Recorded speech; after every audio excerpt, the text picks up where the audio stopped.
special reading of Ropes, Riddles, and Robberies, the number 15 book in the Camper and Criminals Cozy Mystery Series, out this week. Are you ready? Let's get started.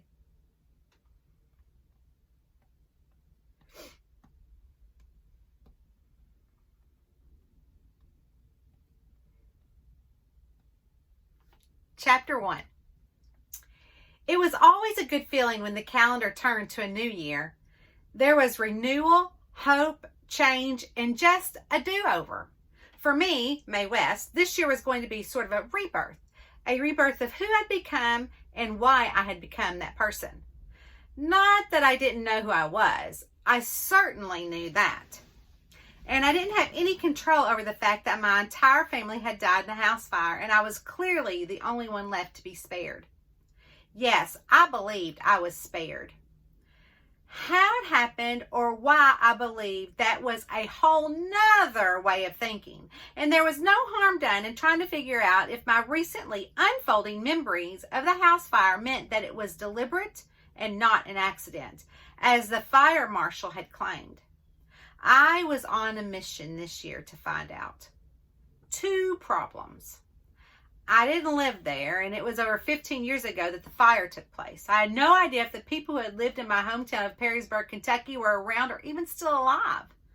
There was one person in particular that I did know was around, and that was Jamie Burkfield McKenzie, my grade school best friend. We'd been friends for a long time, and it wasn't by chance we happened to pick each other as friends. My father made me be friends with her, and at the local mine company picnic, to be exact. I remembered that day like it was yesterday. My mom had taken me and my sister to the local secondhand store. She had thumbed through those racks with me hanging on her leg and my sister stuck to her hip. The sound of those steel hook hangers screeching as she shoved them aside to look at the next piece of clothing on the rack. This will be pretty for the picnic. I watched her pluck the red and white checkered dress off the rack. Look up, Maybelline. She shoved the clothes hanger up under my chin as she held the dress up to me. Step back, Maybelline. Why do you always have to be right on my leg, honey? Maybe because I was a little girl who wanted the comfort of being next to my mom. Was that really such a hard concept for her? Probably not. And I never sassed back to her. I just stepped back and took the hanger so she could get a look for herself. Do you like it? Her eyes glowed. It makes your curls stand out and your beautiful skin, my mom sighed. You're the best thing I ever made. No, my baby sister giggled. Sugar cookies are the best thing, Mama. Mom and I would laugh. Her laugh was so amazing. My mom was beautiful. She reminded me of a movie star with her long black eyelashes, her straight black hair, and her olive skin. When she laughed, her mouth would open wide and end up in a bright smile. My baby sister looked just like her. But not me. I looked just like my dad. He had nice and thick curly brown hair. He had deep hazel eyes that always looked like they were studying something or thinking on an important project. After all, he was the foreman of the local mine company, which brings me back to Jamie Burkfield McKenzie. The Burkfields owned the coal mine. Heck, they practically owned everything in and around Perrysburg. So it was only natural that half the town worked for them. Maybelline, you be nice to Jamie Burkfield. My dad always made sure my little sister and I minded our P's and Q's when we were around any of the Burkfields. That applied to the yearly company picnic. She's my boss's granddaughter, and she's your age. I'm sure you two would get along. I remember him saying one year as I looked out the window when we pulled up to their big fancy house on the outskirts of town. I'd never seen the likes.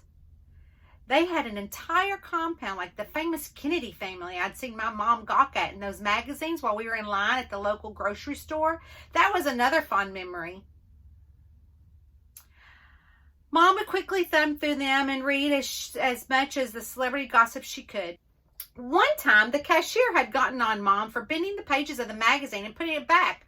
Told Mom not to pick them up if she wasn't going to buy it. They aren't there for you to look through and put back, the cashier glared at my mom. It was one of those glares that she shifted onto me and my little sister with the startled nose.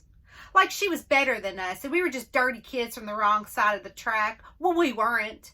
We were clean, and my mama made sure of it every time she took us to town. One day, Maybelline, my mom told me when we got back in the car after the cashier got mad, you're going to be famous and on the front of these magazines. She pinched my chin and smiled. Then we won't have to read about famous people because we will be the famous people. That was my mom. She always had big dreams and hopes. After that day, when we'd go back to the grocery, she'd look for that cashier and get in a different line. She still thumbed through those magazines. I did remember one story where my face was plastered on a few magazines at the checkout. Granted, they were mostly copies of the National Enquirer after my now dead ex-husband Paul West got caught trying to pull off the biggest Ponzi scheme in the United States. All this is to say the fire that killed my family haunted me to this day. I'd really run from my childhood by climbing out the window of my foster mom's house in the middle of the night the exact minute I turned 18. I had climbed on a Greyhound bus and I turned around to look back at the Welcome to Perrysburg sign at the county line as we rolled out of town. I swore to myself I'd never be back in town again. Years later, and after remembering a few key details about the night of the house fire that killed my family, I was planning my trip back to Perrysburg because I didn't believe the fire was an accident. My family was murdered, and I was going to prove it.